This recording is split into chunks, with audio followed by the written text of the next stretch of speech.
નમસ્કાર, આપની હારી રહ્યા છો અડીખમ ગુજરાત. આપની સાથે હું છું રાકેશ પંડ્યા.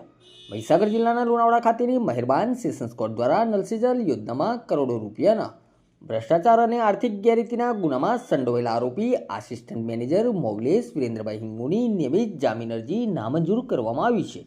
અરજદાર મૌલેશ હિંગુ, જેઓ લુણાવાડા તાલુકાના વાસ્મોમાં આસિસ્ટન્ટ મેનેજર ટેકનિકલ તરીકે કરાર આધારિત ફરજ બજાવતા હતા, તેમના વિરુદ્ધ સીઆઈડી ક્રાઇમ વડોદરા ઝોન દ્વારા આઈપીસી કલમ 406, 409, 420, 467, 468, 471 અને 120 તથા ભ્રષ્ટાચાર નિવારણ અધિનિયમની વિવિધ કલમો હેઠળ ગુનો નોંધવામાં આવ્યો હતો.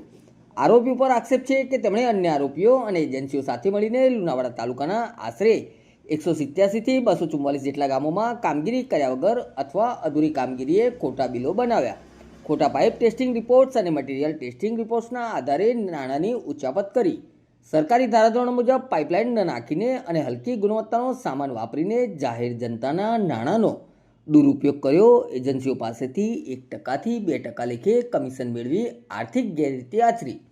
અરજદાર તરફે એવી દલીલ કરવામાં આવી હતી કે ચાર્જશીટ રજૂ થઈ ગઈ હોવાથી તપાસ પૂર્ણ થઈ ગઈ છે અને તેઓ રાજ્ય સેવક છે, જ્યારે સામાળા સ્ટેટ તરફે વિદ્વાન પીપીએસઆર ડામોરે ધારદાર દલીલો કરતા જણાવ્યું હતું કે આ એક ગંભીર આર્થિક ગુનો છે, જેમાં જાહેર નાણાં અને ગ્રામ્ય વિસ્તારના ગરીબ લાભાર્થીઓના હિતોને નુકસાન પહોંચાડવામાં આવ્યું છે.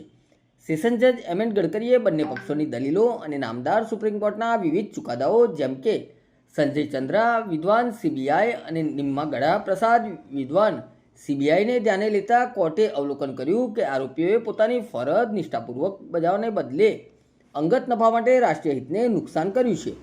આર્થિક ગુનાઓ સમાજ પર ઊંડી અસર કરે છે. ગુનાની ગંભીરતા અને પુરાવાઓ જોતા આ તબક્કે જામીન આપવા ન્યાયના હિતમાં નથી. અદાલતમાં આરોપીની જામીન અરજી નામંજૂર કરતો હુકમ કરવામાં આવ્યો છે. નમસ્કાર.